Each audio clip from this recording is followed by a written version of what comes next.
Before we take seats, Your Excellency, allow me to call upon Julius Tusime to lead us in prayer.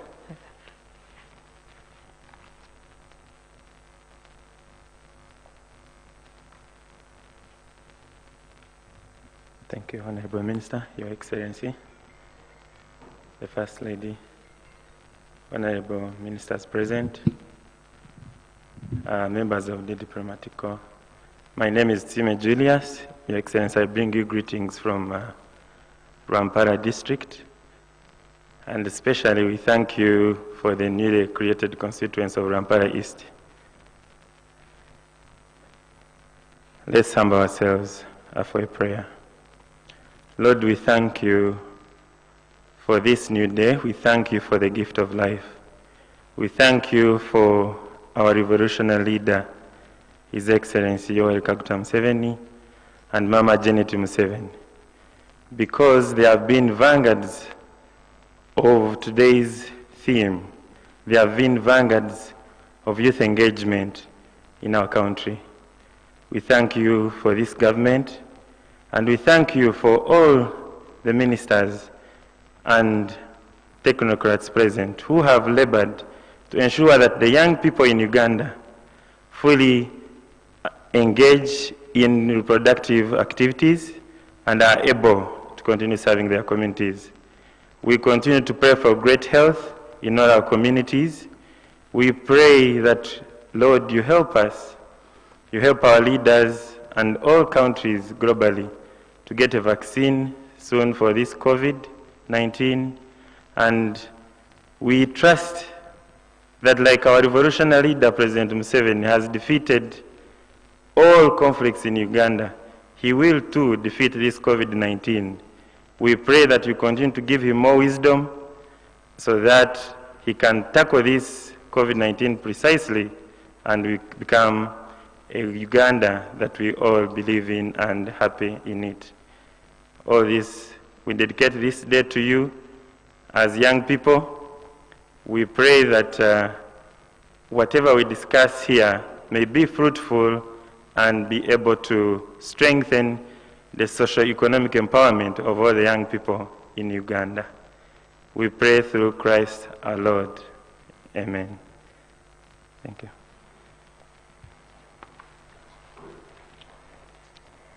Your Excellency,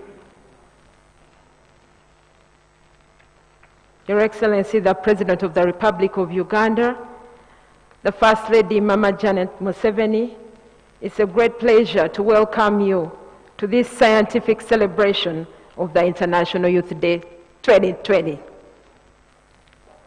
Your Excellency, sir, and dear guests, the International Youth Day is celebrated every year on the 12th of August in accordance with the UN General Assembly resolution that was on the 17th of December 1999. And on this day, it was designated that every 12th of August, there shall be the International Youth Day. Your Excellency, this day provides us with an excellent opportunity to take stock of what we have been able to accomplish, as well as the challenges encountered in the journey of youth empowerment, emancipation, ideology, realignment, and self-discovery. The theme of this year's celebration, Your Excellency and First Lady, is Youth Engagement for Global Action. Your Excellency, joining you today to celebrate this Scientific Youth Day are the following.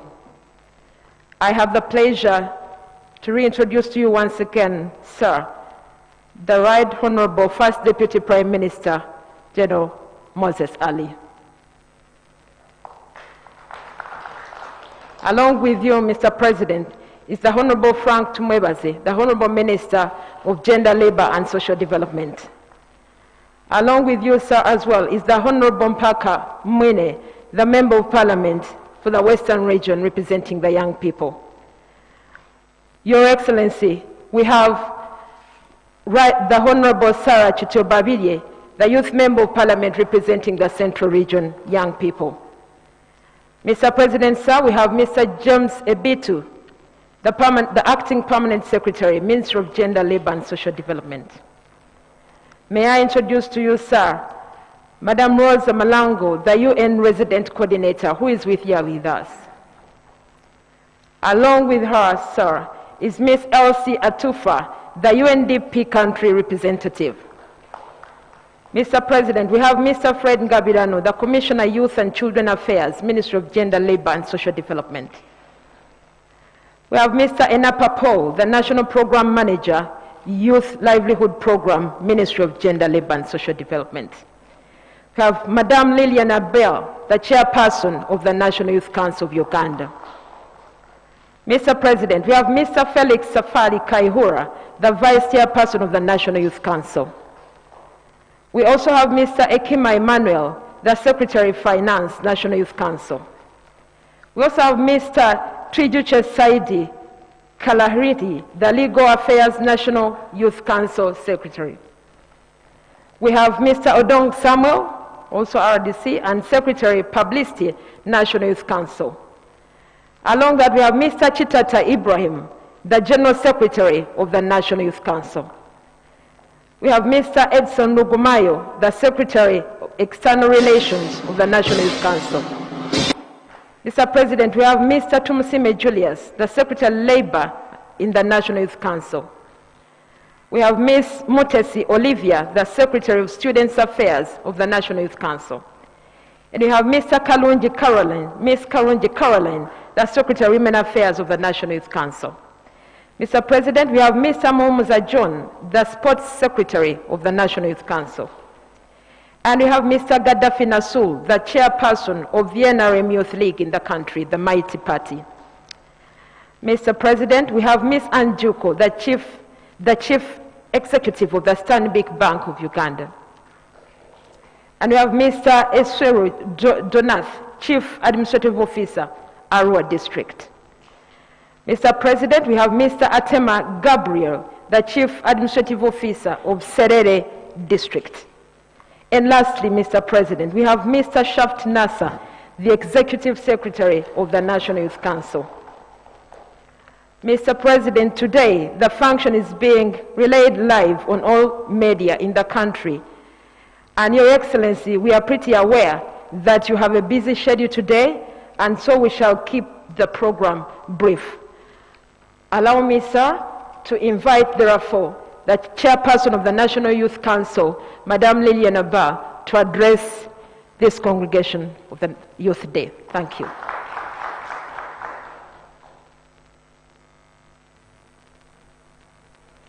Thank you very much, Honorable Minister.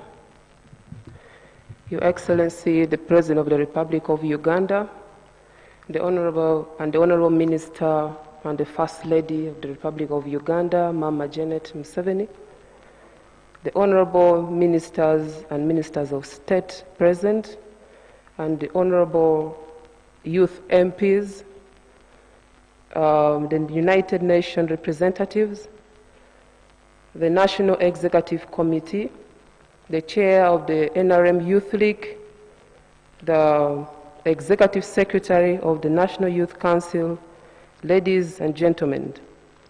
Your Excellency, on behalf of the young people of Uganda, I wish to express our heartfelt appreciation to your clear and steadfast leadership that has guaranteed peace, stability, prosperity, and development in Uganda.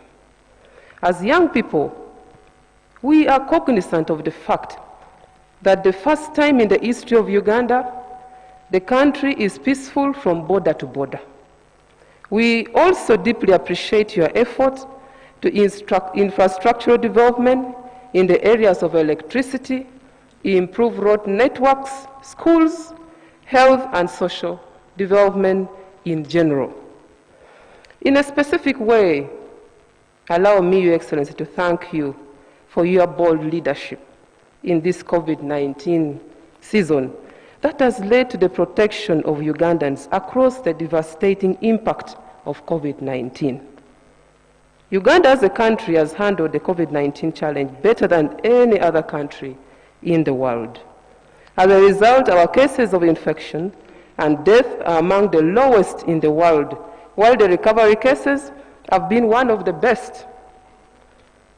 At this juncture, I wish to thank our medical practitioners for their selfless service towards fighting COVID-19, of which I know the majority of those are young people. Thank you very much for standing with the country. We do appreciate your roles, and we are proud of all the young medical workers who have put their lives at risk in line of duty to protect our country. In the same vein, we also wish to thank our young people in the armed forces for their continuous sacrifice, patriotism, and outstanding contribution towards ensuring stability and peace in Uganda. Your Excellency, we are aware the majority of the people in the armed forces are young people, and we thank them for their contributions. Your Excellency, sir, this year's International Youth Day will be remembered for many years to come, given the difficult and challenging environment under which it is being communicated. This year's theme is Youth Engagement for Global Action, which is relevant and timely given the fact that our country has the numerical strength of the young people. This year's theme seeks to highlight the ways in which the engagement of the young people at the local, national, and global levels is enriching national and multilateral institutions and processes, as well as draw lessons on how their representation and engagement in formal institutional politics can be significantly enhanced. Indeed, youth engagement is not a youth issue, but also bears serious socio-economic significance and is essential for economies and communities to thrive. Your Excellency, with utmost pleasure, I would like to thank government for putting in place various policies to empower the youth. However, the challenge still remains with the implementation and the functionality. The challenges of COVID-19 on the young people, Your Excellency. It is a known fact that COVID-19 is a global pandemic that has affected all nations in the world. In Uganda, the youth have been the biggest victims of these devastating effects of COVID-19. During our regular consultation programs with the youth, the following have been reported as some of the negative impacts of COVID-19 on the youth in Uganda. One, the youth have lost jobs due to decisions of employers to reduce on the number of employees as a cost-cutting measures. This has increased unemployment problems in the country. Young people's businesses have also been affected by the lockdown, therefore affecting their livelihoods and capacity to fend for themselves and their families. There has been a heartbreaking increase in the number of teenage pregnancies during the lockdown. School-going children in the primary and secondary and post-secondary institutions have gotten unwanted pregnancies. The increased cases in teenage pregnancies has also increased, and the cases of illegal abortions, sometimes leading to death, has also been registered. The closure of schools and education institutions has brought about mental and psychological trauma to students in candidate classes. The fear of repeating a class and fear of a dead year are some of the nightmares young people are facing today. Unfortunately, there has not been enough counseling to those children by their parents and society on how to deal and cope with the new psychological challenges presented by the COVID-19. We call upon parents to do so. The lack of sports activities as a result of closure of sports facilities also has negative impact on the mental and psychological well-being on the youth. While we are at the National Youth Council, we try to sensitize them to conduct home-based exercises as per your physical demonstration that challenged many, Your Excellency, including myself, and most youth have failed to adjust as per your demonstration. And we call upon them to emulate what you demonstrated physically while doing your exercises. And Your Excellency, on that note, the youth have crowned you as a senior youth. That's the new name that I've given you. Your Excellency, young people who own business enterprises in urban centers have run out of capital, since most of them had no choice but to consume the capital. So access to capital is now a challenge. We thank UNDP and Stanbic Bank for the new proposed intervention of financing youth enterprises. However, there is need for further engagements to ensure that this intervention doesn't suffer from the challenges of the previous initiatives.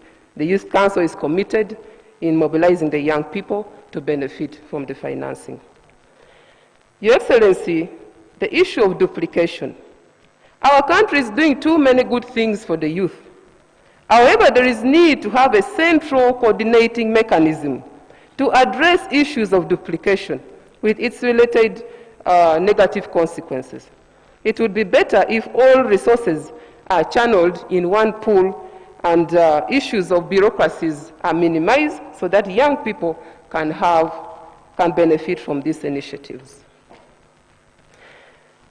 As you are aware, Your Excellency, our term of office is coming to an end. The National Executive Committee members right in front of you here have they've served for 5 years, and they are going to leave office, and new members will come in. So the end of term of office, Your Excellency, allow me to officially inform you that the term of office of the current National Executive Committee leaders is coming to an end.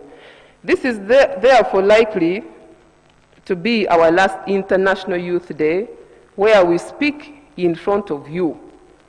We wish to thank the government of Uganda for having established the National Youth Council as a training ground for the young people in Uganda. The following have been some of the achievements over the years. We have worked towards promotion of national unity, coexistence, mutual understandings, and a sense of national consciousness. The National Youth Council as an institution is comprised of youth from every tribe, religion, political parties, gender, and we all work in harmony. It is impossible for any youth leader who has worked in the National Youth Council to propagate tribalism or ethnic challenges or hatred against one another, because it is how we preach coexistence. And if it wasn't because of the numbers, the scientific celebration, you would have representation of the leagues, other leagues in other political parties present. We have successfully promoted and instilled among the youth a spirit of patriotism, Pan-Africanism, and East African unity. We have also instilled among the youth a spirit of democracy and respect for human rights. Leadership in the National Youth Councils is accessed through a democratic process. Through our advocacy programs, we have ensured that young youth participation in the decision-making process has been enhanced. Young people are now effectively represented in Parliament, and we are happy that we have members of Parliament right in front of us. We have 5 members of Parliament representing the youth in Parliament, and I present to you apologies from other members who could not make it. We have cabinet diplomatic missions, and we look forward to seeing many more young people increased participation in the different government organs. We have ensured and advocated for mainstreaming of youth issues in all government policies, plans, and programs. What is left to be done is to effectively implement the policies so as to turn them into reality. At this moment, Your Excellency, allow me to do some acknowledgement. Your Excellency, the President of the Republic of Uganda, would like to acknowledge you. On behalf of the entire leaders of this country, we would like to appreciate your contribution to the development of the Council. Your time, financial support, as well as advocating for the concerns of the youth, will always be remembered by our team, and we shall forever be grateful. We will always remember your guidance to the youth of Uganda on issues pertaining social, political, economic, historical spheres. Indeed, you have always created time and even attended our council meetings amidst your busy schedules. Thank you very much, Your Excellency. Through your guidance, we have become better leaders who appreciate the spirit of unity, patriotism, and Pan-Africanism with a clear ideology and geared towards working hard to achieve a middle-income status for this country. I would like to, in a special way, also acknowledge the contributions made by Mama Janet Mukwaya, the former Minister of Gender. We wish to thank and appreciate the role and contribution of our Mama Janet, Hajat Janet Mukwaya, who was a Minister in Gender, before the appointment of yet another youth who has been a member of the Council. Your Excellency, thank you very much for bringing Honorable Frank Tumeba as the Minister of Gender. He has been a member of the Council, and we believe Council will be in safe hands and the entire youth fraternity. We also want to thank Honorable Evelyn Anite. When you were being elected, we had Evelyn Anite as our minister by then, and indeed she offered absolute guidance and support. And yet also, we want to thank you for the appointment of Honorable Minister Nachwala Chinji. Thank you very much for giving us a very hard-working minister who is very committed for the cause of the young people and children. Thank you very much, Honorable Minister. In a special way, I also want to thank Honorable Shaft Nasa Mukwaya. Your Excellency, in a special way, allow me to recognize and appreciate Mr. Nasa Mukwaya, who has been the longest-serving Executive Secretary of the National Youth Council. In his capacity as the head of the National Youth Secretariat and accounting officer of the Council, he has contributed tremendously in the process of mentoring the youth of Uganda to become better people. We will forever remain indebted to Mr. Mukwaya for his tireless efforts in mobilizing and educating the youth on government policies and programs. And also recognize that Honorable Shaft Nasa Mukwaya has seen very many senior leaders in this country go through the Council. Among them is Honorable Rose Namayanja, Honorable Frank Tumeba was a member of the Council, Honorable Peace Mutuzo, Honorable Dennis Obwa, Honorable Evelyn Anite, Honorable Peter Ogwang, Honorable Ronald Chivule. All these people were in Council members when Nasa was Executive Secretary. So we thank you, Mr. Nasa Mukwaya. We also want to acknowledge and appreciate officials from the Ministry of Gender. And in his absentia, on Mr. Pius Bijirimana, the former PS of Gender, we thank him for his contribution and support to the Council. And also we thank him for the mentorship and guidance he has given to the acting PS of Gender, Mr. James Bito. I also want to thank the Commissioner of Youth and Children Affairs, the Assistant Commissioner, and all the staff of the Ministry of Gender, Labor and Social Development. Thank you for your commitment in serving the young people. And we pray that you continue prioritizing the issues of the youth, and we see that young people are involved in every activity that takes place at Ministry of Gender. Conclusively, Your Excellency, as we exit the NYC, the National Youth Council, majority of us will be transiting to other leadership responsibilities in the service of our country. We would like to assure you that we have been well mentored and well trained as strong cadres of Uganda and ready to serve in different capacities. Wherever we shall go, we shall always remember the values that you have taught us, and we will wish to pledge to you our total support and commitment towards ensuring the steady progress of this country. It's our prayer that God keeps you young and physically fit so that we continue benefiting from your granary of experience, Your Excellency. Finally, Your Excellency, the young people send me to come and assure you of their total support come 2021 election. They said you are still very fit, able, and they will work with you, they will support you, they will rally behind you so that we continue building a future for this country and sustain all the things we have done good for this country. At the end of the meeting, Your Excellency, the National Youth Council will request for a group photo in memory of our good engagements we have had in office with you. I say this for God and my country. Thank you.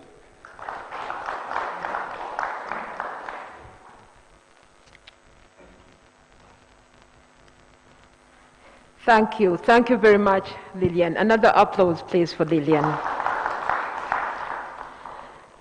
Mr. President, may it please you to know that this year's celebration was meant to take place in northern Uganda. And if I'm right, particularly in Kitgum.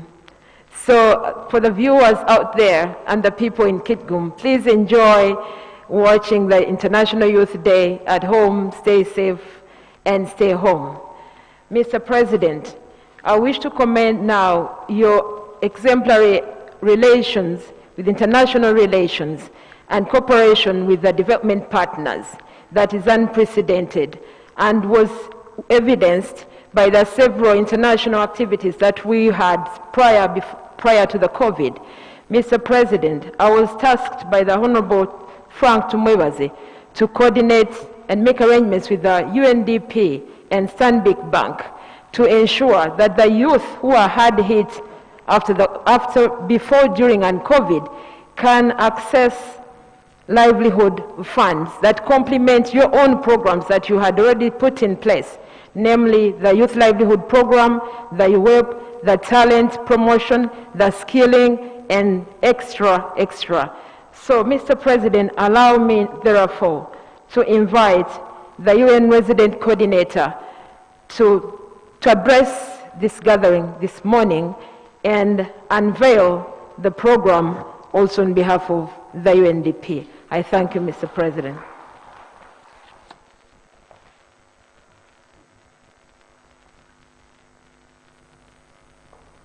Good afternoon, everyone. Your Excellency, the President of the Republic of Uganda, Your Excellency, the First Lady and Honorable Minister of Education and Sports, the Right Honorable First Deputy Prime Minister of the Republic of Uganda, the Honorable Ministers and Ministers of State present, particularly the Minister of Gender, Labor and Social Development, the members of Parliament present, the National Youth Council, to our colleagues online, development partners, United Nations staff, ladies and gentlemen, the youth, all protocols observed. On behalf of the United Nations system in Uganda, I am pleased to join you today at the national commemoration of the International Youth Day. For after all, Uganda is the world's second youngest nation on earth. This year's Youth Day occurs as the lives and aspirations of young people and their families continue to be affected by the COVID-19 pandemic. The United Nations in Uganda has carried out a socioeconomic analysis of the COVID-19 impact, which has revealed that up to 60% of informal enterprises have stopped their operations or moved below the poverty level. This is denying income to between 5 and 6 million informal workers, most of whom are young men and women. Yet we have hope that if we work together, we can manage this new threat and find solutions that are sustainable, inclusive, and culturally relevant. Late President Samora Machel once said, I quote, "International solidarity is not an act of charity. It is an act of unity between allies fighting on different terrains towards the same objective. The foremost of these objectives is to aid the development of humanity to the highest levels possible." End quote. Ladies and gentlemen, a close reflection of these words can be considered a precursor of the current Agenda 2030 and the 17 Sustainable Development Goals, which aim to achieve shared prosperity for all people while protecting the planet, promoting prosperity and sustaining transformational partnerships. Your Excellency, ladies and gentlemen, allow me to highlight some of the UN initiatives which are supporting the youth in Uganda. First is the Innovation Program for Young People, taking charge of social change by UNFPA.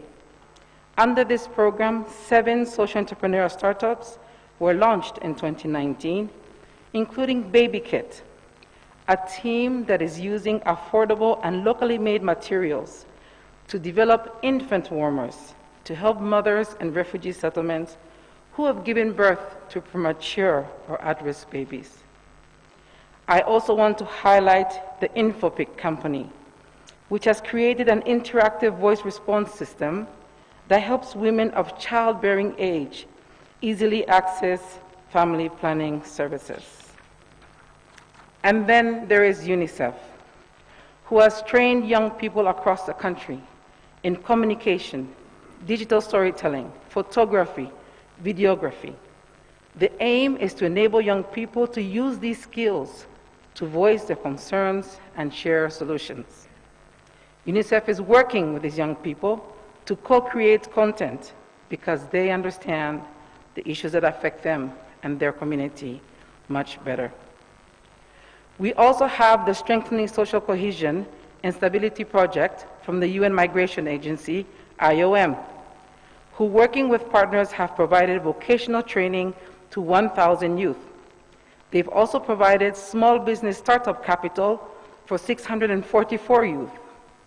And they are currently training and providing logistical support to the Uganda Police Force to help improve community policing, which includes several youth. They are working also on messaging to discourage gender-based violence, and are working with youth in the slums who reached out to IOM for support to produce face masks to help fight COVID-19, such as the one I'm wearing today. We are supporting these youth to have access to partners. Your Excellency, ladies and gentlemen, to ensure stronger synergies and complementarities between the various UN youth initiatives, I'm happy to mention that the youth whose ideas will be selected under the 1 Million SDG Solutions Innovation Challenge can benefit from facilities being made available by UNDP, UNCDF, UN Women, and other members of the UN country team. The Uganda Women Entrepreneurship Program, for example, is led by UN Women. It skills, coaches, and mentors young women so that they can run businesses in a profitable and sustainable way. UNCDF, through the SDG Fund for Digital Innovation, will provide seed capital and grants to top innovations by the youth. Ladies and gentlemen, Your Excellencies, allow me to highlight the UNDP Stanbic Uganda Youth for Business Innovation Entrepreneurship Facility, which will be launched today. This innovation was created to enable youth and businesses pilot innovative enterprise ideas or new ways of delivering their services. The facility seeks to provide flexible funding mechanisms that will stimulate faster recovery of micro, small, and medium enterprises that have borne the brunt of the impact of COVID-19. They also seek to support the creation of at least 20,000 new decent jobs for the youth, ensure skilling of 50,000 youth to increase the entrepreneurial success rate, and it is the prayer that the influence and multiplier effect will be the creation of over 100,000 indirect jobs. Your Excellency, this facility has made available an initial 10 million grant and up to 200 million for concessional loans below market rates for the youth. I want to use the opportunity to encourage the youth across the country to apply at www.undp.org. I wish to thank you, Your Excellency, for launching this contributing initiative from the UN family today, and by doing so, acknowledging our contribution to sustainable development and job creation for the youth. At this moment, Your Excellency, allow me to take a short break in my presentation to invite the UNDP resident representative and the Stanbic CEO to greet you and in a few words tell you why this innovation is so important, and then I will conclude my remarks. Thank you, sir.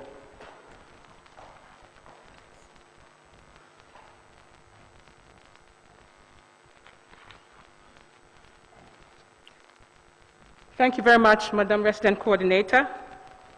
Your Excellency, the President of the Republic of Uganda, President Yoweri Kaguta Museveni, Her Excellency, the First Lady, all the distinguished cabinet ministers and government officials, and may I particularly recognize Honorable Tumwebazi and Honorable Nachiwala.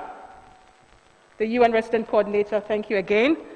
Members of the Diplomatic Corps, the youth, the media, ladies and gentlemen, let me stand on existing protocols that the Resident Coordinator already talked about.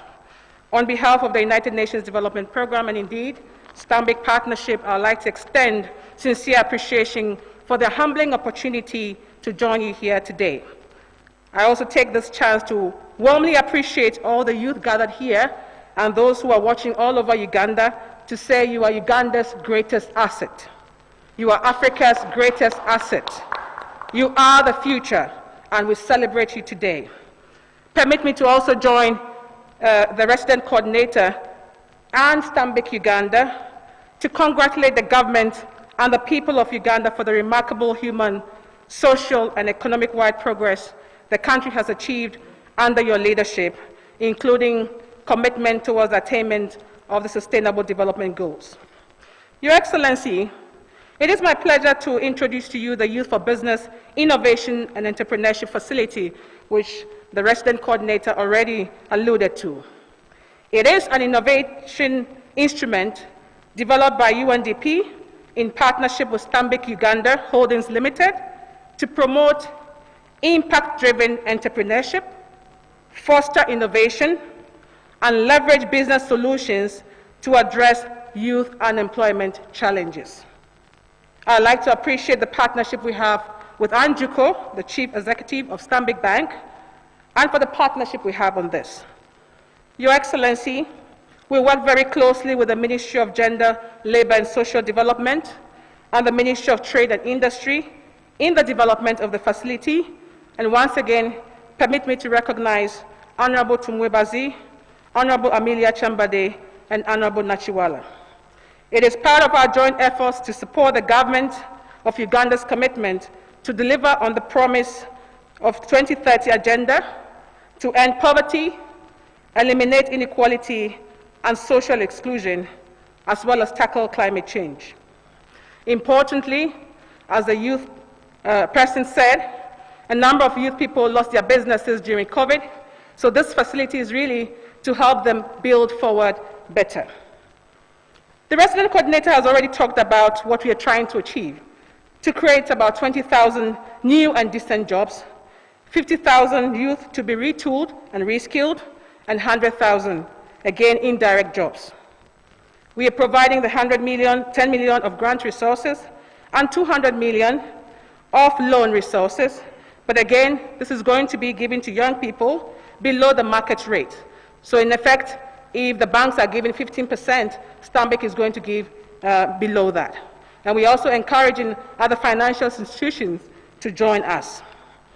Your Excellency, the Youth for Business, Innovation and Entrepreneurship Facility consists of 3 separate but mutually linked windows. The first is the Innovation Challenge Fund and Growth Accelerator. This provides competitive matching grant awards to spur impact-driven innovation by youth. And here, the winners get up to $40,000 in grant resources. The second window is the Enterprise Challenge Fund, which provides competitive blended finance, again combining grant awards and concessional debt finance from partner financial institutions to micro, small, and medium-scale enterprises.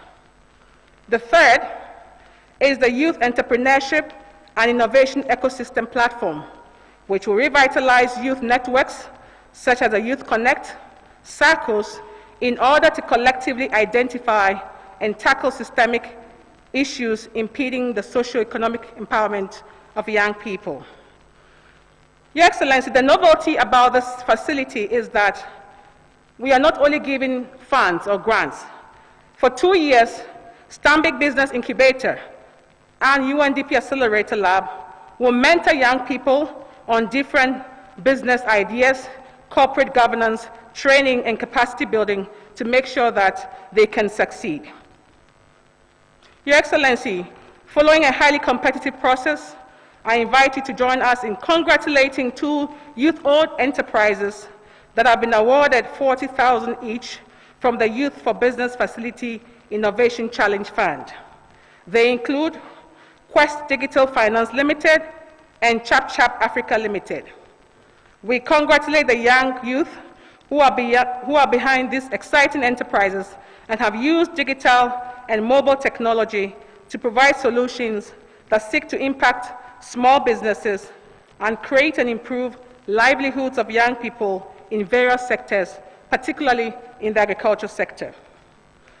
On this International Youth Day, we celebrate these 2 enterprises as symbolic of the energy, the creativity, and the ambition of the youth in Uganda. And as UNDP and Stanbic, we commit to working hand in hand with youth enterprises and with your government to deliver a bright and prosperous future for the youth of Uganda. I encourage interested youth again to visit UNDP and Stanbic websites for more information. Your Excellency, please allow me to conclude with my own story. I grew up in the ghettos of Accra. I was brought up by a single mother. I live in a poor compound where youth were socialized with very restricted expectations of themselves. I was determined to make it. I believed in myself, and society believed in me and invested in me. I am an embodiment of youth empowerment, and I'm glad we can join hands with you to support the youth and youth empowerment initiatives. Once again, thank you very much for the opportunity, and I'd like to invite the UN Resident Coordinator again to finish her speech. Thank you. Testimonies from women empowerment, Mr. President, which we know you support, so thank you so much. Your Excellencies, ladies and gentlemen, last week I had the honor and privilege to lead a delegation to southwestern Uganda. The first objective of the mission was to visit UN frontline staff and partners implementing critical humanitarian and development programs in conformity with the COVID-19 preventive and response measures. Local government representatives, the youth, parents, teachers, and refugees all conveyed their appreciation for the government's ability to protect them, create an enabling environment, as well as the successful implementation of the programs we are implementing to deal with the impact of COVID-19. They shared with me some concerns and recommendations, some of which I have shared with the Honorable Minister of Education and Sports and First Lady yesterday. Thank you, Mama. I would like to take this opportunity to convey our profound appreciation to you, Mr. President, and to your government and your leadership in the COVID-19 response. Congratulations. Your leadership has helped us to stay safe. I also want to use the opportunity to thank all the health workers that I saw and did not see, all the humanitarian workers that I saw who are committed to saving lives and supporting livelihoods, many of them without having seen their families for months. Mr. President, the second objective of our mission was to engage the youth. I took with me several youth as part of my delegation, and we visited youth initiatives promoting the attainment of the Sustainable Development Goals. We encourage youth to take part in the 1 Million Solutions Challenge as part of the UN 75th anniversary. This innovation challenge aims to identify youth who have viable solutions to address poverty, environment protection, value addition, and unemployment, so they can be supported by the private sector and the UN, such as the example we are seeing today. Mr. President, ladies and gentlemen, we met youth engaged in agribusiness, bamboo production for wetlands conservation, production of sanitizers and cleaning detergents, shoemaking, and even teaching. We witnessed the launch of the Mbarara Innovation and Skilling Center at Ankole Garden Mall, and we listen to youth determined to work to achieve the future we need. They are actively thinking of how to create a better world today for the next generations. This younger generation, which makes up more than 70% of the population of this country, are already contributing to national development. It is an honor to note that at this moment, as we stand here, hundreds of youth have already submitted their ideas to the 1 Million Youth SDG Solutions Innovation Challenge website at www.ugandayouthsolutions.com. We are inviting partners to join the panel of judges who can identify youth who will benefit from skilling, training, or financial support. This challenge will basically provide a database of youth who are ready to join the workforce as entrepreneurs, innovators, or professionals. We look forward to having you launch this initiative, and we humbly request that some of the youth who can be identified be allowed to benefit from government programs such as those highlighted by the Honorable Minister of State and the Rwenzori Agri-led industrialization. Mr. President, it is my honor to note that we have completed the publication of the profiles of the exhibitors from the Rwenzori Expo, and I can actually showcase it here, it is, and we've noted that several of them in the agribusiness are actually young people. We will hand over a copy to your office after today. We look forward to your support to proceed with the critical infrastructure in the Rwenzori region, including the Semiliki Bridge and the upgrade of the Kasese to an international airport. As I conclude, please join me in recognizing this generation of youth who are resilient, resourceful, and engaged. Mr. President, personally I can confirm I have met them in Moroto, Arua, Mbale, Isinjiro, Kisoro, Gulu, Mbarara, and even Kampala, to mention a few locations. Uganda's youth are truly torchbearers of the Sustainable Development Goals. And as this year's Youth Day focuses on youth engagement for global action, it comes at a time that we are commemorating the 75th anniversary of the UN, but Uganda is celebrating 58 years of both independence and being a member of the United Nations. The UN Charter invites every nation to pursue your own development journey, informed by universal values of respect, dignity, and non-discrimination.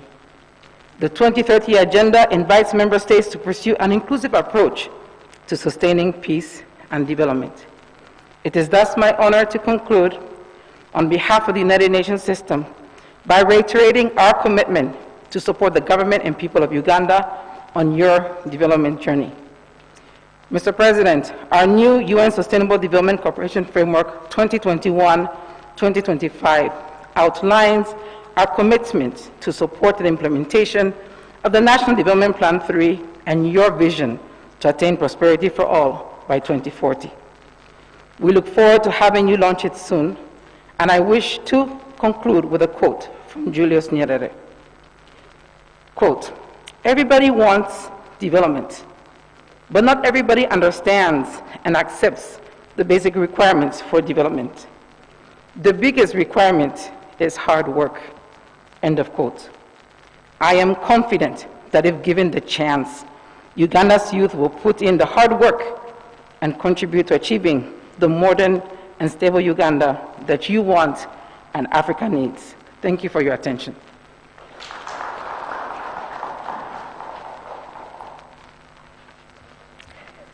Thank you very much, Resident Coordinator. Thank you.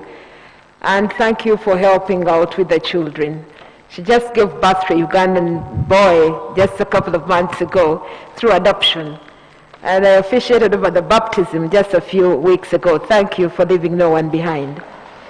Mr. President, since we are taking stock today, we have to think about the adolescent girl. And I wish to thank here and now the First Lady, Mama Janet Museveni, for annually being there for the adolescent girl and organizing the Day of the Adolescent Girl annually. And she takes time to sit with them and shares with them her adolescent time. One time she said, and I have this to quote, she said, that in the olden times, they would give them a card, a placard, showing that now you're an adolescent, you are safe, you must produce this card at marriage time, showing that you're still safe. So it was exciting in northern Uganda when she did that. Thank you, Mama. Thank you very much. The effort of that today was kindly reducing the rates at which the girls are being married and raped. Today, Mr. President, we have 4,000 girls and women who have been raped during the COVID time in Uganda.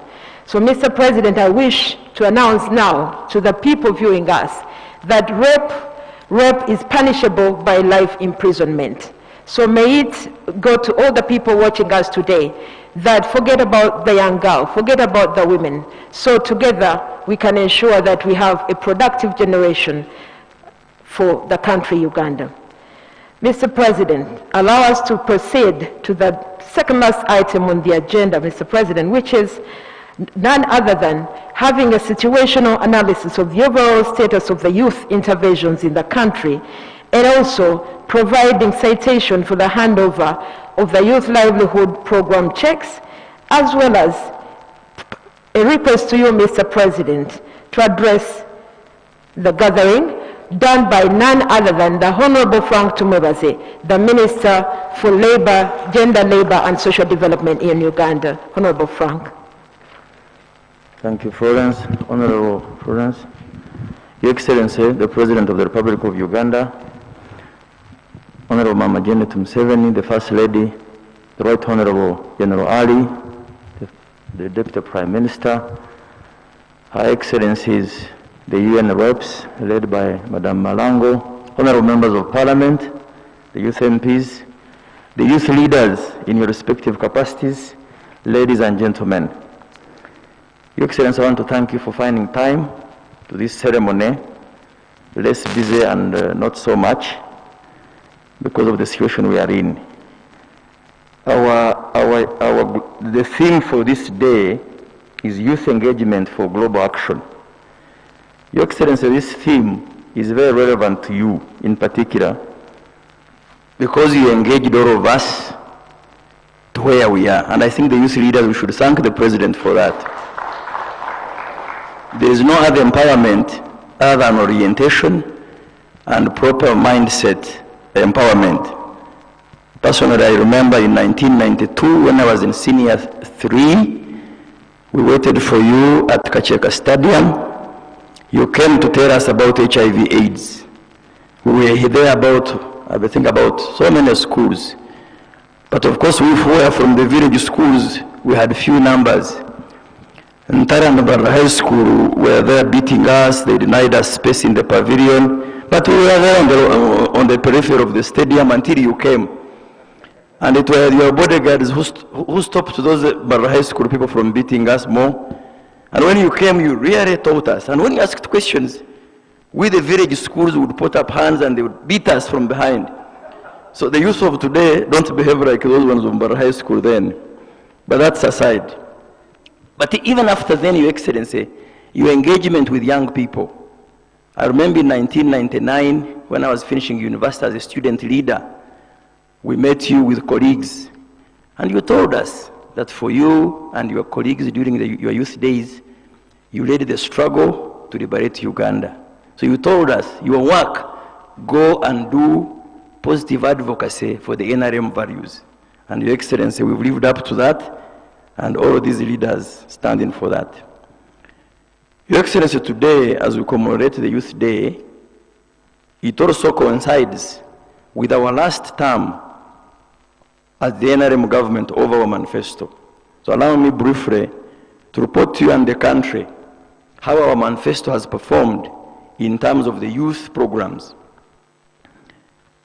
Your Excellency, with your support, in the year 2014, Cabinet approved the Youth Livelihood Program. To date, 20,361 youth projects have benefited from government money, direct support, of course, which is a revolving fund, and this has directly benefited 244,045 youth, of whom 46% are female, and the total financing stands at 162 billion Uganda shillings. I think the youth leaders clap for the NRM government. And this is strictly for the youth. Similarly, under the Women Fund, a tune of 107 billion has been disbursed to 11,256 projects of the women, benefiting directly 139,825 women. Under the Youth Venture Capital Fund, 45,367 youth entrepreneurs have accessed up to Uganda shillings 146 billion. This is for this journey of this term so far. Through these funds, Your Excellency, the youth and women have been able to create self-employment opportunities and enhance their incomes. The ripple effect of these interventions is also being felt within the economy through tax contributions, promote of import substitution, and enhanced economic activities. And this is not to mention, sir, your other direct interventions from your office and from other programs. The Youth Livelihood Support Program, Your Excellency, in particular, is a revolving fund. It was not designed to be a donation fund, it's a revolving fund.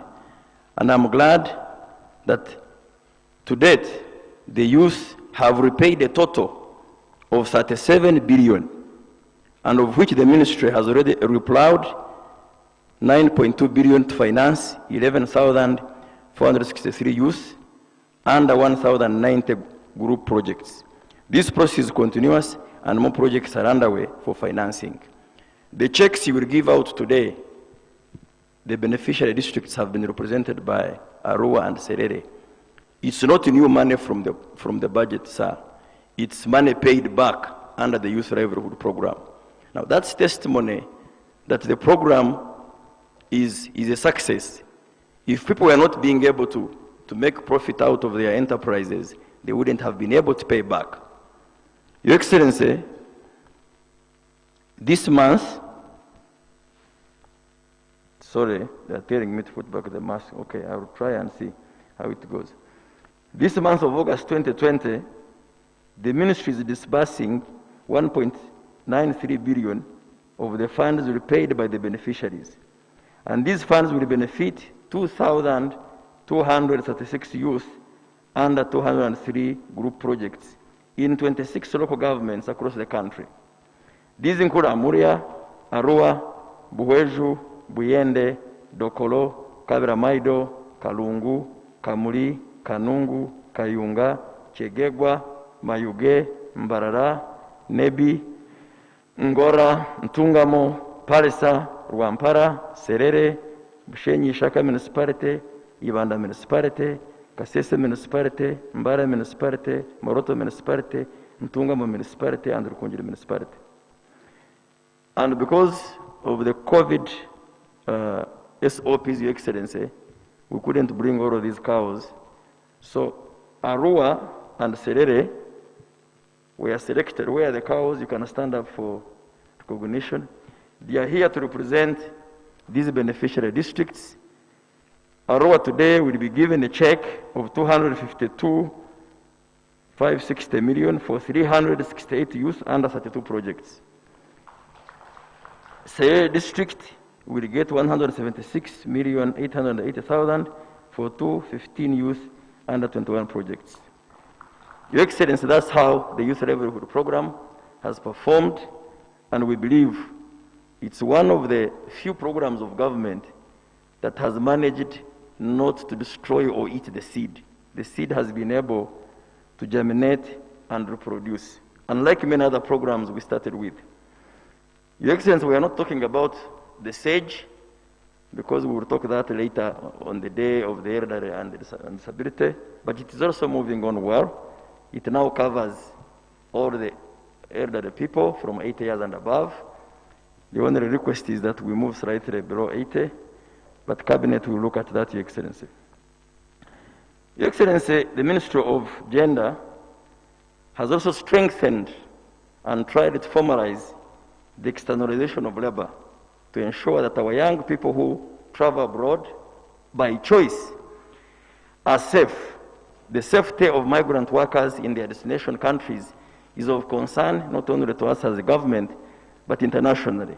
And that's why we are collaborating with the International Organization of Migration, of which I'm very grateful, to ensure that where Uganda or any other country has no consular presence in any other country, IOM is able to support our workers in distress.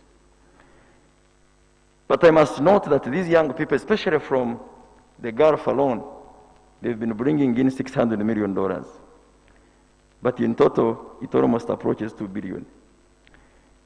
We are able to streamline this framework by making sure that companies that take these young people are accountable and they take them through gazetted and known means. We still, however, have a challenge of child trafficking and unskilled workers, especially the maids, moving out through illegal means. And these are the most affected people because follow-up is not easy. The ministry has stepped up measures to ensure that the process of externalization of labor for those interested in seeking employment opportunities abroad is orderly, safe, and accountable. The ministry is working with other agencies, internal affairs, foreign affairs, Interpol, to address the affected challenges. And soon we shall be coming to Cabinet with proposals on how to reform the whole framework. Your Excellency, we would like also to inform you that some labor recruitment companies that were involved in malpractices, especially of cheating the innocent youth, we have revoked their licenses and asked the police to investigate and prosecute those ones we have identified. Your Excellency, with your guidance and directive, the Ministry of Gender is undertaking a mapping of the most vulnerable and informal sector workers because of COVID, such as teachers, employees of private education institutions, border boards, and others. We are working with the Ministry of Education, with Uganda Registration Service Bureau, with employers and workers unions. We shall come up with a list of these SMEs and we shall present them to Cabinet for appropriate discussion and guidance. I want to thank Your Excellency, the development partners, Madam Rosa Marango and her family, not personal family, but the UN family, for these initiatives. These initiatives, Your Excellency, of supporting knowledge products is testimony that our government initiatives of developing a very promising ecosystem. You may remember, sir, that last year in December, we invited you under the Ministry of ICT to launch a number of exhibitors of young people who had very, very good ideas. And through the Ministry of ICT, you put in a fund of 15 billion every year. We now have apps on the market innovated by our people.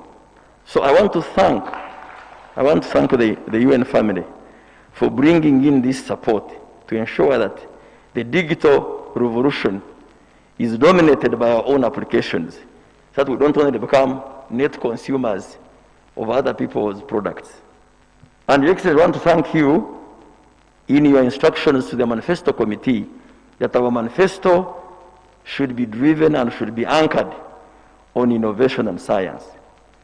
It is very clear that the future will be driven by knowledge products. That's why the talk world over is knowledge economy. It is knowledge products through innovation that will sustain agriculture, that will sustain other sectors of the economy. Your Excellency, I wish to conclude by thanking the youth leaders. Thank you, Madam Lillian. The brief time I have worked with you, the youth MPs, and all the other unions, the workers, you've been very, very cooperative and focused. Though for me, I'm no longer youth, but I can see you have repressed us very well. And I want to thank also Shaftanas also to add on my word. Your Excellency used to look after us very well whenever we would come from our universities. And he has no transport to fund. It was a tough time for him. So he would make sure we travel back safely to our universities for him to avoid. So he's a senior youth person, and the youth are fond of him very much. Thank you, Your Excellency. It's now my pleasure to invite you to speak to this audience, and thereafter to witness the handover of the checks and to sign the Youth for Business Innovation, a facility being launched by UNDP and Stanbic. You're welcome, sir.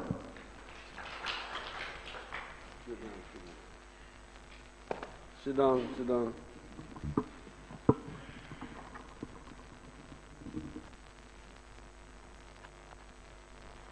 The Right Honorable Deputy Prime Minister, the ministers, the MPs, the youth leaders, the UN, the UN diplomats. What I keep telling you is that the problem of Uganda, maybe even other African countries, is an organic problem. It's not just isolated. You must take the whole society together. The starting point is Kulambala. Kulambala is a Soga word, meaning to sleep. And in Acholi, we call it Nino, Nino Matek.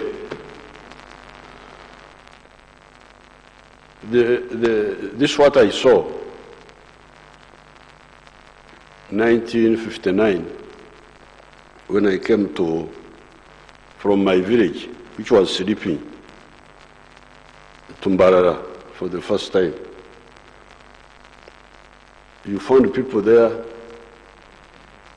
living the traditional way, growing food and eating it, not understanding how to make money. This was the big problem for the whole population. Sleeping. The Bagwere, they have a very, very nice version of Bantu. They call it Okorera Ekida Kyonka. I love that Bantu version. You know, these Bantu dialects and the Nilotic dialects, they are the same, but somebody brings something in a slightly different way. So the Bagwere say, Okorera Ekida Kyonka. Only working for the big stomach. For them, they don't say stomach no more. They say Ekida. So this is the biggest problem, which you must address, you as leaders. I had a better saying that you are now graduating from youth leaders, you are going to be other leaders. Yes, that's good, but I would also like you to be wealth creators. Because I don't like leaders who have no wealth.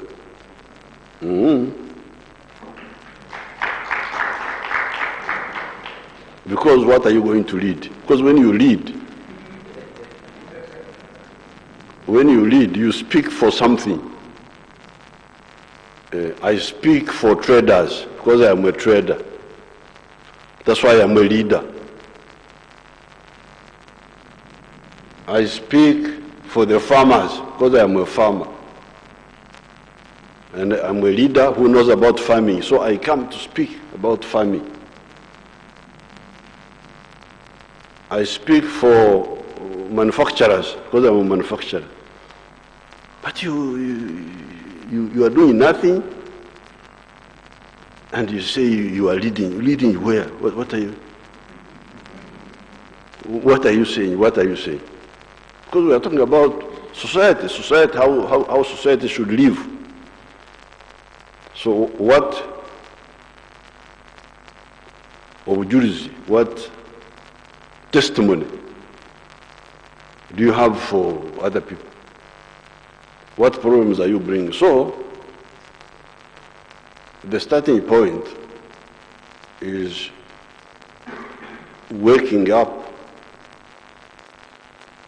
the people near you, your family, because that's what I did when I was, even before I was a youth, when I was a teenager, that's what I started doing. Starting with my family to wake them up, using what I saw in Mbarara, the government stock farm, because there was a government stock farm there, which was doing things in a modern way. But we, in Ntungamo, only 40 miles away, we didn't know. We were doing things in our old ways. But there was a government farm there. Examples were there. But there was nobody to connect the examples with us. Because I knew everybody, I knew all the households.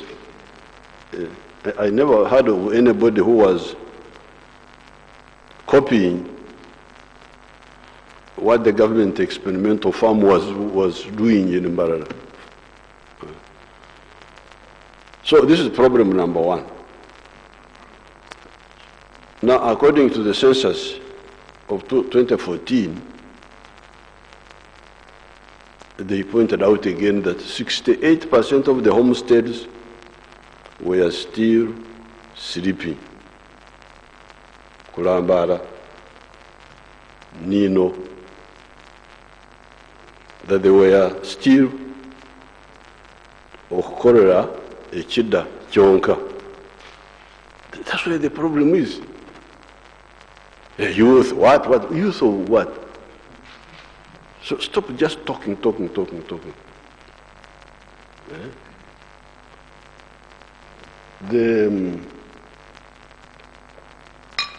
A modern youth must take part in waking up. Don't mind my kachai banange.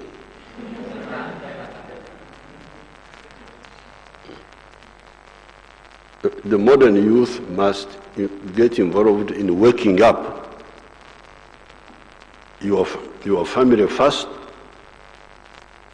your village, your area, and yourself.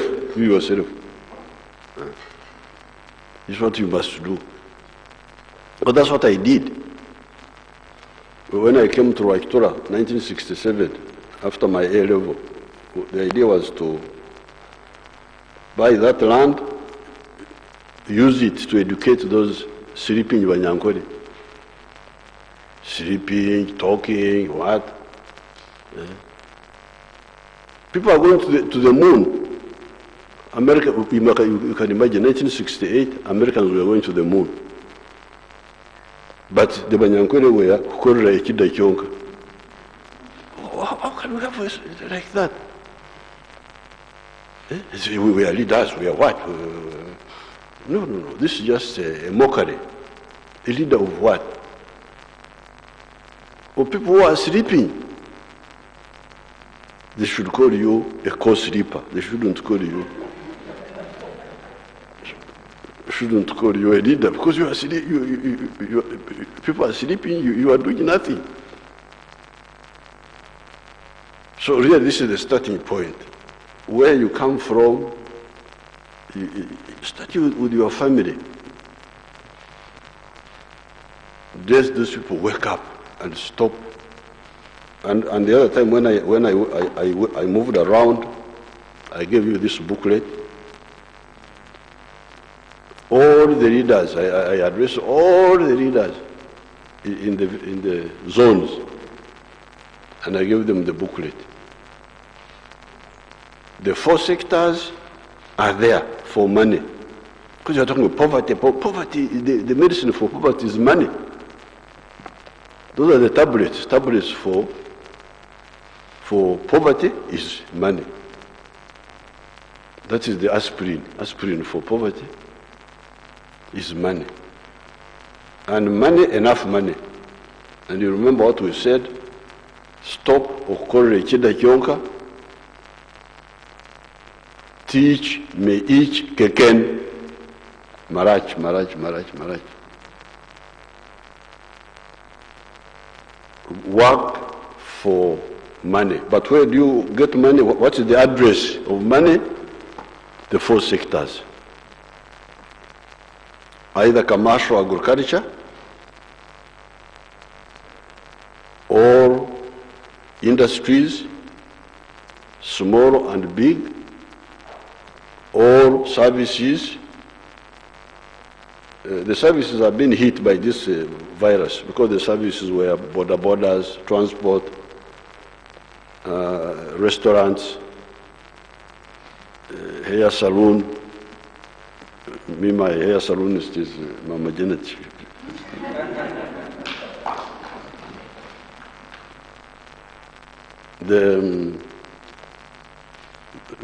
The other services is telephone. The telephones are under ICT or what? It can be both. So then ICT. So therefore, you challenge the youth. Which address have you gone to? Or do you intend to go to? Do you want to go to commercial agriculture? Or do you want to go to small scale industries? Or do you want to go to services? Or ICT? You can't just be there. I'm youth. Where are you going?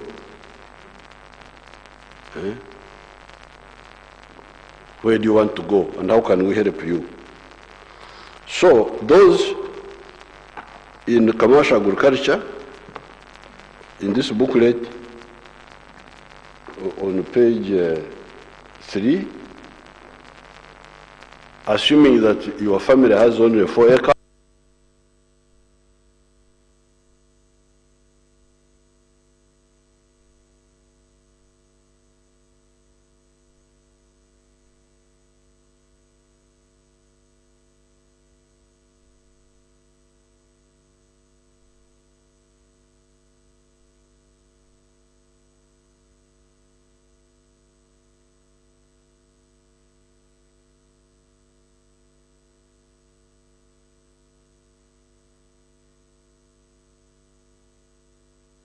ignorance. When somebody dies, then all the children come, they fragment the land that they are inheriting. So because of that, I said, okay, if you have already fragmented the land and you only have 4 acres, on page 7, page 3 there, I advised you. Then you do coffee, fruits, one of the food crops, 0 grazing for cattle, for milk, poultry, pigs, and fish farming. That is agriculture. So there is money for NADS, Operation Wealth Creation, in the villages there. There is the Youth Fund, which Tungwebas was talking about. There is the Women Fund. So please, access. Now we have added the other Emyoga Fund. Emyoga is because even the ancient Banyankore were more organized than our people today, because Umuoga, each one had Umuoga.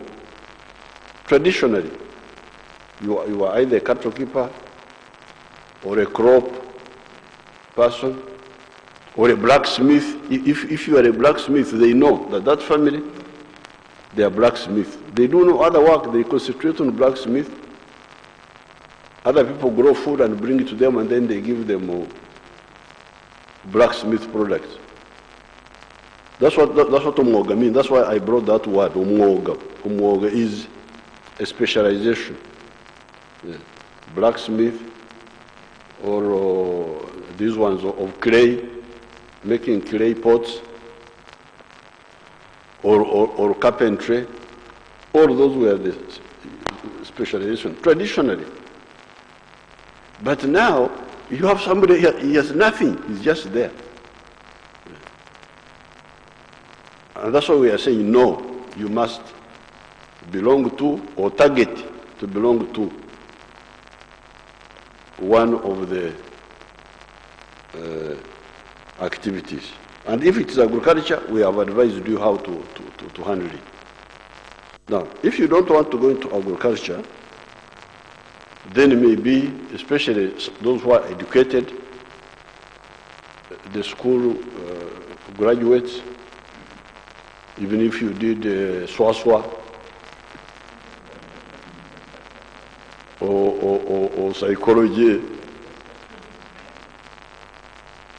or you did a degree in Latin, you can imagine. Somebody can qualify in Latin, he speaks around sanctum, sanctum.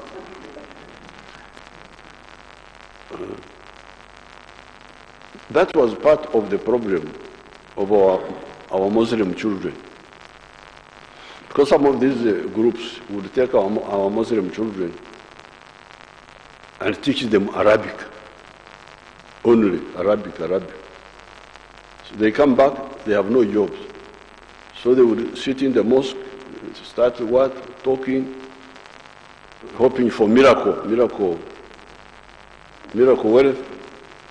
And that's how many of them ended up joining ADF, that ADF group. It was those children who had no skill. The ADF is the terrorist group, which is in Congo, which was joined mainly by our Muslim children because of that lack of skill of what to do. So whatever you did, whether you did SWASWA, whether you did Latin, whether you did Shakespeare, that Shakespeare said this, okay, thank you very much. You have remembered what Shakespeare said, but what are you going to eat? We now say,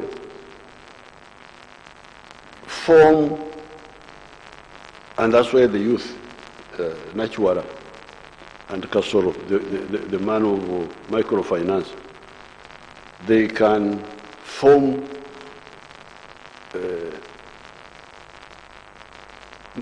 manufacturing associations. Like, for instance, there are some of the youth I have given maize mills.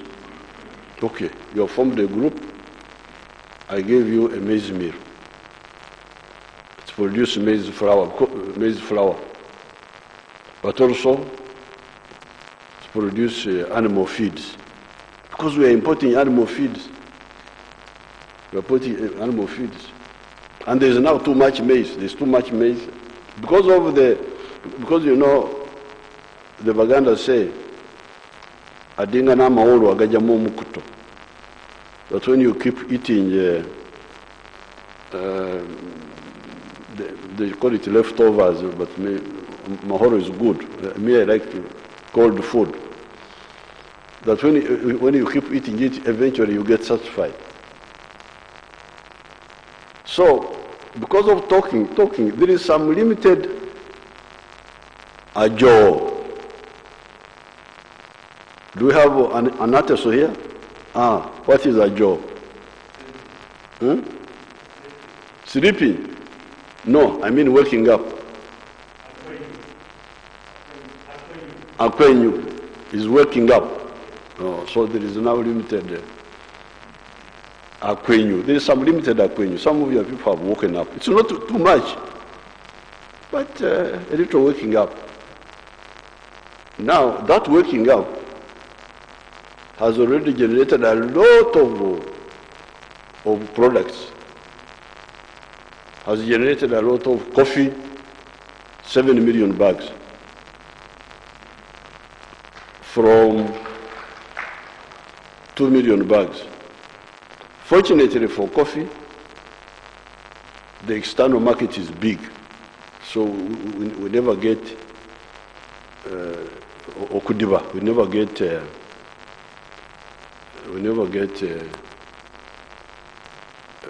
no buyers. They buy.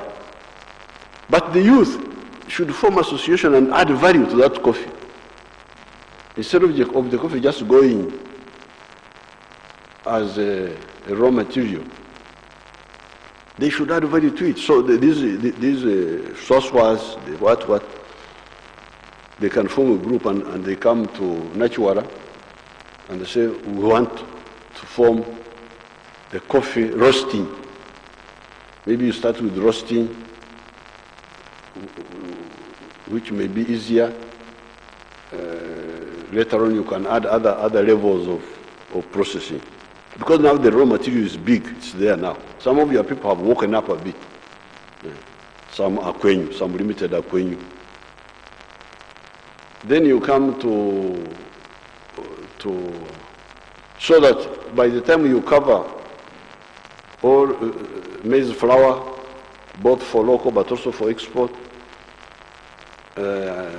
animal feeds, for import substitution, but maybe also to export to other countries. How many people, how many youth will be employed, and how much money will they generate? Then you go to shoemaking. Shoemaking, I'm going to start an industry for leather tanning using the funds of Nachove, so that you have all the leather here, all the skins and hides of your cows. We are going to start at Kaumu processing leather, so that all the people who want to make shoes, you go and look at the imports. How much money are the shoes taking? And leather products. I haven't checked, but it's quite a bit of money.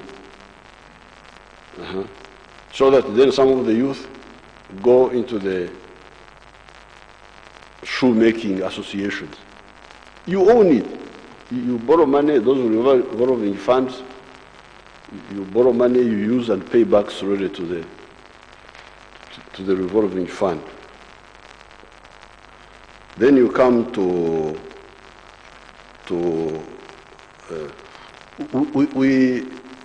we attracted abattoirs, modern abattoirs here. People want factories. Actually, there's a factory on Jinja Road, Bombo Road. It's not working now because they built the abattoir to slaughter cows. The cows are there, but they are scattered. General Moses Ali, one of the rich people in Uganda, can supply, I don't know how many bulls in a year. And he's one of the big ones. Me, I'm not a very poor man. I can supply 2,000 bulls in a year. But the factory needs 400 bulls per day. So one of your richest people can only supply the factory for 5 days. So, very simple, but the cows are 14 million cows. If you multiply 400 bulls by 365 days, I think when I calculated it, it was 146,000 bulls in a year. For that factory, and with 14 million cows, normally you can slaughter 20% in a year. That's 2.8 million cows. So the cows actually are there, but they are not consolidated. They are not nobody has entered the business of gathering them. So that's why I have told some of the youth, do bull fattening. You can calculate it. If there are 4 abattoirs, one on Bombo Road, one I hear the Chinese are building another one in Shara. The Iranians were also talking about another one. Even if there were 3 or 4 abattoirs, how many groups of youth who can buy the bulls, fatten them, and then feed these factories? It will create quite a bit of jobs, but also solve a problem which is very easy to solve. So, to do with maize, bull fattening, then you get like cassava now. With Archbishop Odama, we are producing a lot of cassava in the north. So, what will happen to that cassava? To produce the flour, produce the starch from the cassava, produce the gas. That cassava can also produce gas for cooking. So that line, you take it. How many activities do we need out of cassava? And so on. Then you have our people in the north are growing a lot of simsim. But I hear that you even import simsim to Japan. Can you imagine? Simsim goes as simsim to Japan. Because it's very nice, the oil is good. But why don't you get the oil out yourself? The youth, they form an association. And we give them support to extract the oil from the simsim and export the oil. And even get byproducts out of the oil, because that oil must be producing something here, something there, something there. Then you go to furniture. Furniture. At one time they were importing even furniture from Dubai. Can you imagine? We in the forest were importing furniture from the desert. That shows you how clever the Africans are. Very clever people. I don't think there's anybody who is more clever than Africans. To find that people in the forest are buying from the ones in the desert, buying furniture. I had one of the people who was here, I quarreled with him. He bought this from China. Can you imagine? So you are all Chinese here. Carpets, what? So, let these school leavers, university leavers, these swaswas, and the psychology people, you now go and study the psychology of business. Because I asked somebody, say, you have studied psychology, what will you do? He said he will get a job in the prisons. And he can look at prisoners and not the one who wants to escape. So then I said, but how many prisons do we have in Uganda? So how many psychologists can we employ? So please, this is the second line. The fish farming. I have done a fish pond at Kaumu. Fish ponds. I have got, my people have 4 fish ponds in 1 acre. And they tell me they are earning 68 million shillings from those 4 acres. There is a project by the Ministry of Environment in Limoto swamp in Parisa, Budaka. They are earning quite a bit of money.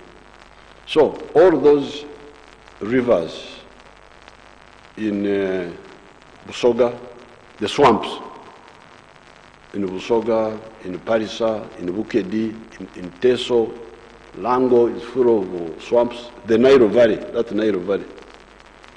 We can build big industries of fish farming by having fish ponds. So we have groups, like a group of 10 people, 10 youth. They own one fish something, another one there, another one there, another one there. And the fish has got a big market abroad. It is in such big demand. In Japan, in America, they buy the fish. So please, the Nachiwara, now you plan for these people of yours to wake up and join, because now if they join maize milling, that means they have gone to the sector of industry. If they go to vegetable oil extraction, shoemaking, that's now fish farming is like agriculture. Fish farming, agriculture. So you can calculate how many. And when you make the fish ponds, you don't put them in the center of the swamp. You can actually persuade the people who are growing rice in the swamp to get out of the swamp. The youth, they do on the periphery of the swamp. They will get much more money than what they are getting from rice and mayuni, these yams, which are also destroying the environment. So please, let's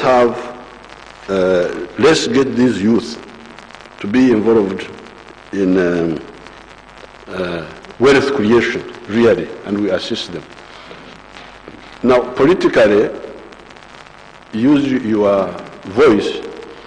I've seen the money, the Myoga 256 billion, which they put there, NADS 300 billion, Women Fund, this. If we need more money, you are in Parliament, mobilize and we demand more money from Parliament. Stop all this foreign travel where you spend a lot of money. COVID has helped me, none of you is traveling. And that's why the shilling is gaining. Because you have been squandering our dollars. Now you can't travel, the shilling, in spite of tourism stopping, in spite of the remittances from Ugandans not coming, but the shilling is gaining now. Why? Because you have stopped squandering the money. You are no longer traveling. So all that money, if we need more money for the youth, we can get it. We can get it. Demand it. And the Kasoro, I was looking at the program. Kasoro has done it well now because he has said that let the Myoga be constituency based. Initially we had said it should be at the district, but I think when they analyzed it, they said the district was too far, that the constituency was better, that the circle for the different Myoga, for the hair salon people in the constituency, for the food vendors, for this one, should be at the constituency with branches in the parish. That's fantastic. So now, that means that the whole population wakes up and get involved in wealth creation. Now, that will now intensify the problem we have now of a lot of coffee, a lot of bananas, a lot of but then we have got solutions. In the manifesto, you will see the solutions I am putting forward. So therefore, my message on this occasion is please get out of sleeping, all of us. And number two, go to one of the addresses. Stop wasting time talking. You are just you are not impressing anybody, especially me, because I am a former youth, I am here. You are talking to a former youth who started youth activities when I was 14. So what are you telling me? You are telling me what I know very well.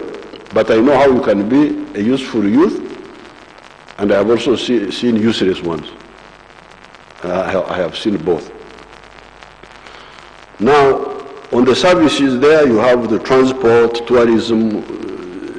When the time comes for that, I have started some groups in Kasese for them to build tourism camps, to have tents, have what. That is also another line. Later on, we can have youth going to climb Mount Renzo, working with the mountaineering clubs. Now, on the side of social services, on the social issues, one of the issues I think the youth should help us with is the issue of school charges, of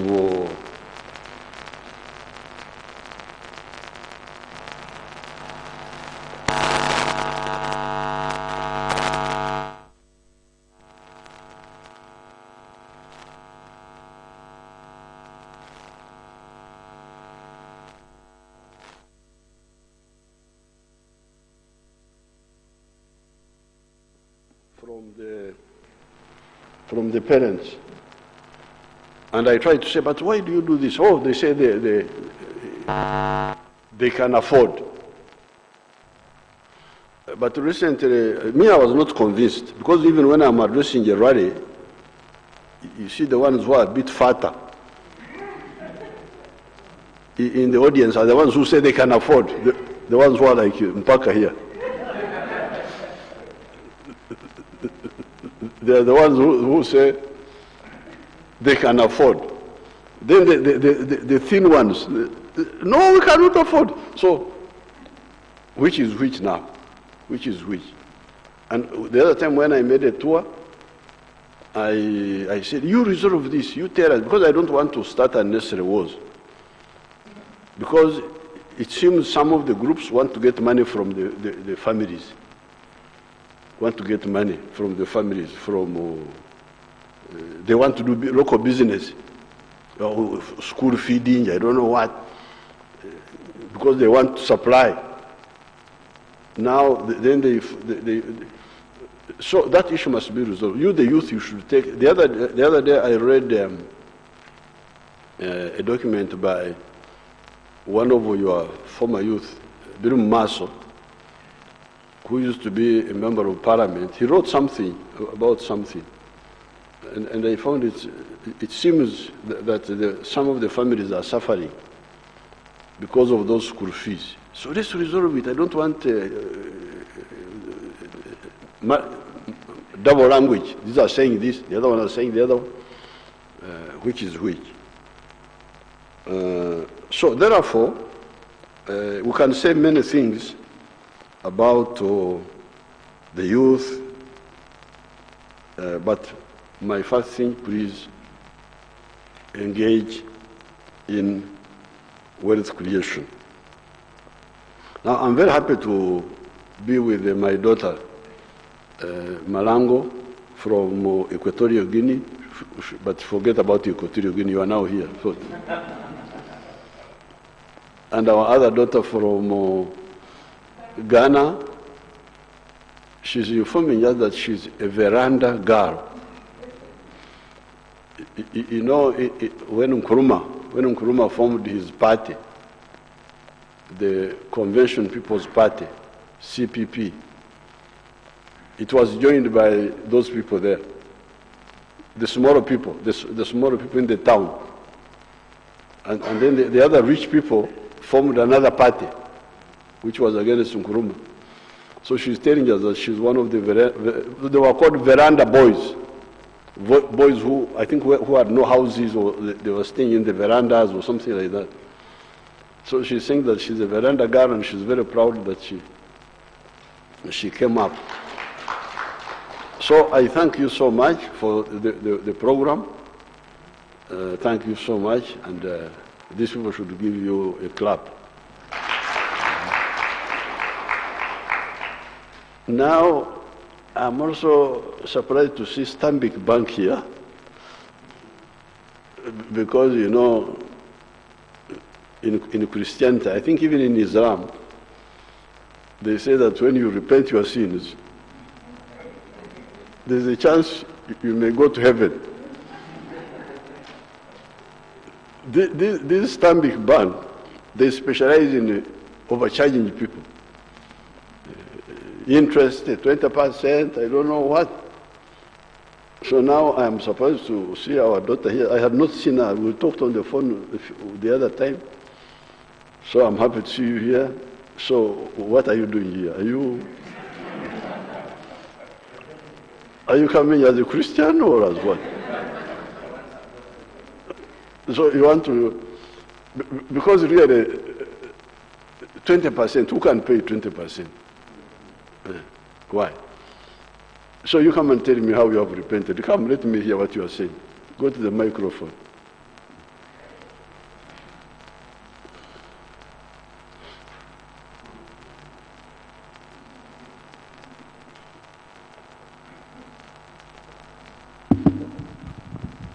Your Excellency, thank you very much for this opportunity. I am very pleased to be here. I wanted to set the record straight that our purpose as Stanbic Bank, we say that Uganda is our home and we drive her growth.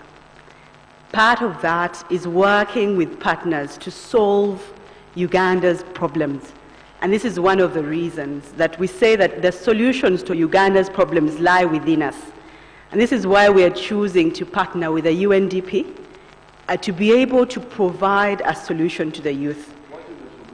And the solution is 3 ways. I feel like I'm in an exam. The first one is creating a platform where the youth with ideas, because the Ugandan youth have ideas and they are willing to work. They just haven't been given a platform.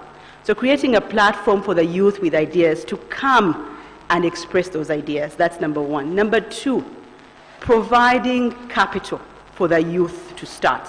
The average Ugandan business dies before its 3rd birthday. If that business is a youth business, the lifespan is even shorter. So we have come up as Stanbic Bank to create capacity and skills for these youth. So what we are going to do, we have set up an incubator farm where we train these youth and Ugandan-owned businesses with good governance, business skills, and even technical skills so that they can compete. And the third, which is also very important, Your Excellency, is we are providing funding at a lower rate. I'm pleased to report that our prime lending rate as Stanbic Bank is 16%. However, for this youth initiative, that rate comes down lower. We are going to lend to this initiative low at 14%. So that is the, I was hoping you'd clap for me. So it is still, really? Even 14%?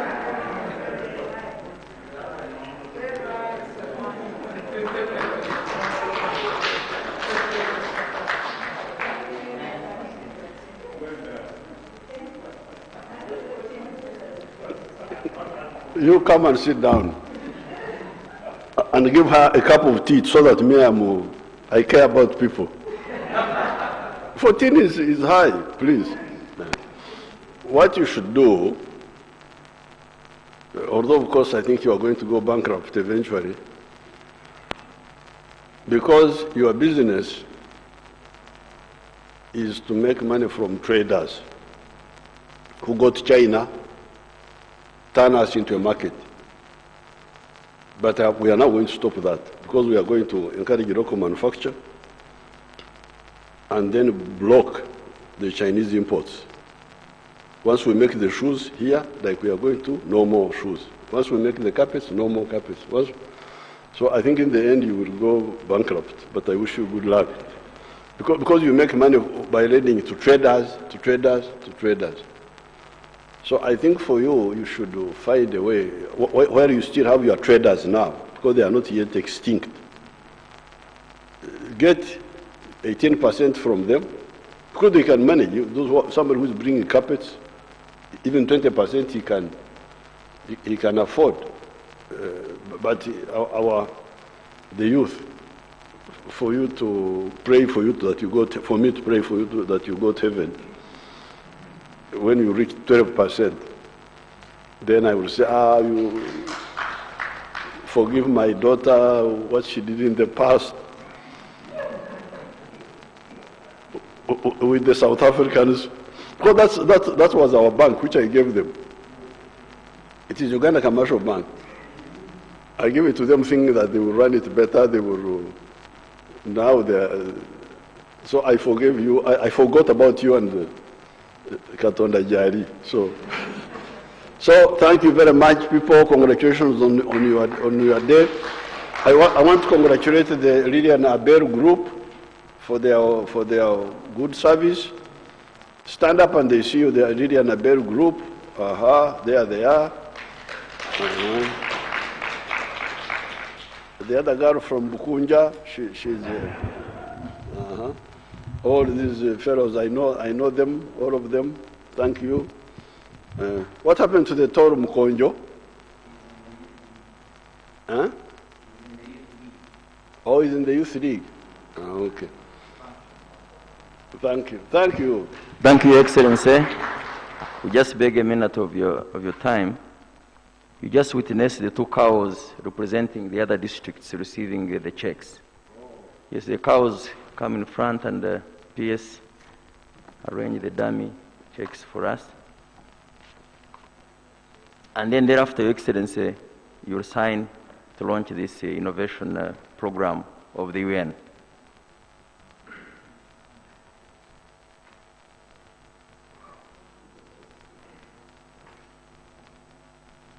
Your work, Your Excellency, is to see. Since you can't touch this, you should prove that you have seen and you have witnessed. So this is the Serere, Aroa, our default. This is Serere. This is money we gave to the youth and which money came back and which we are now giving more youth. So, Yala Manoi. Thank you.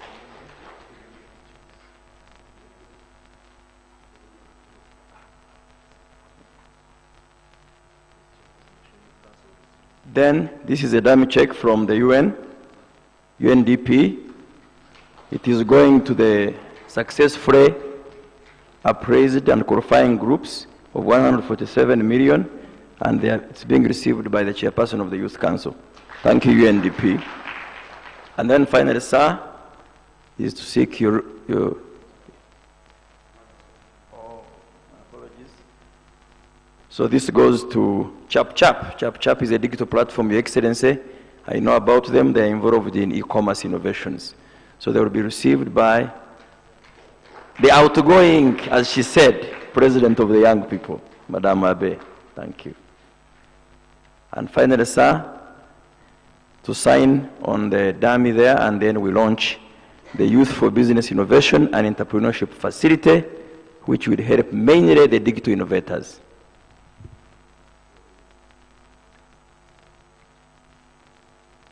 And Madame Abe is requesting for a scientific picture of the Youth Council with Your Excellency.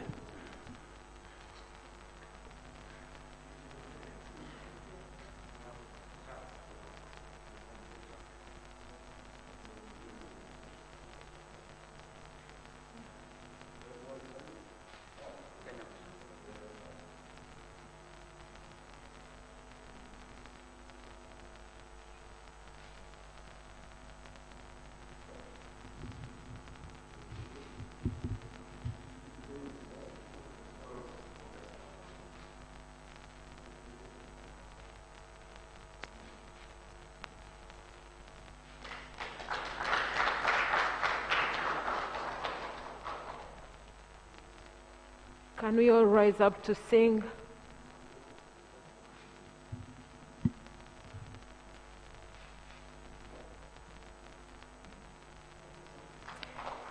Can we rise up to sing the anthems in reverse order, please?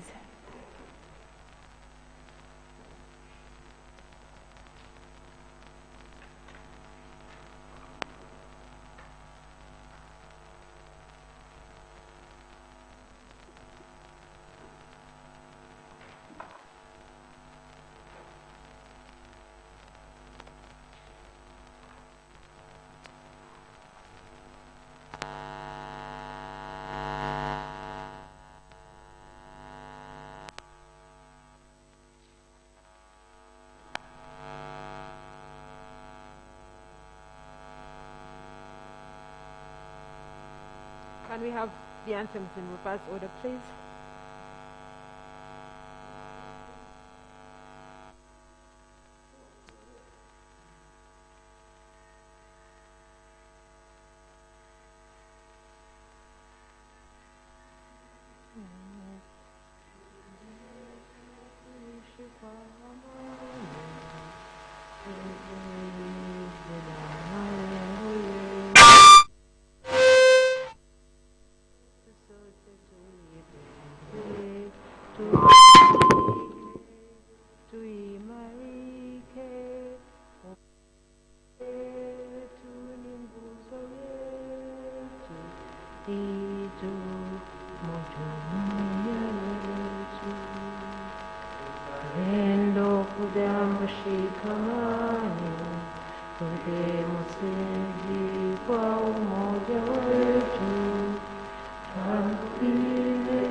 Tufanye kazi sote na majini, tumiziawe kuwana nani, tuwezeshe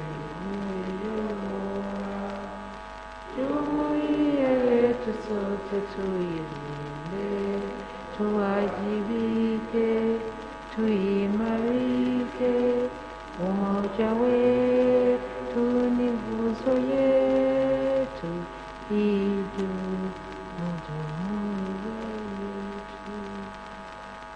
Uganda anthem.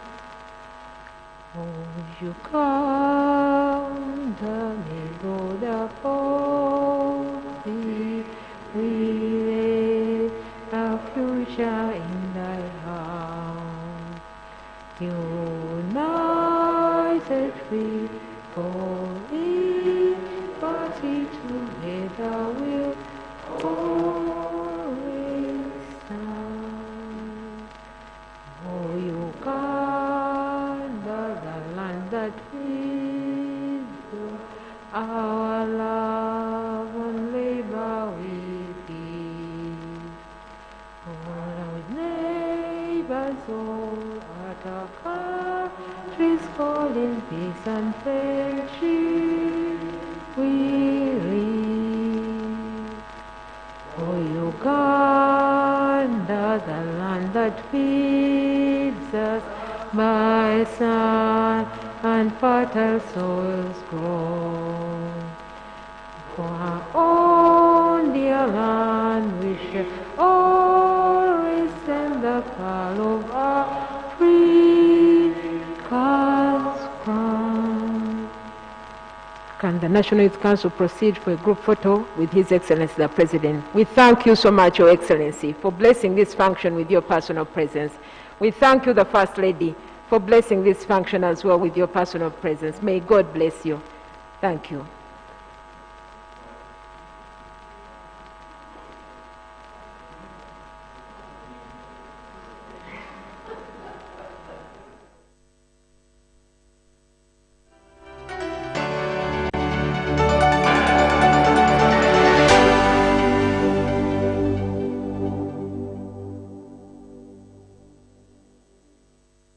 My first 4G smartphone from Airtel is back. It's bigger, better, and comes with 5 GB free data per month for 3 months. At only 200,000 Uganda shillings, enjoy fantastic features on the phone like the face unlock feature, long battery life. Mwana, ka volume keko. Live your life in 4G with my first 4G smartphone at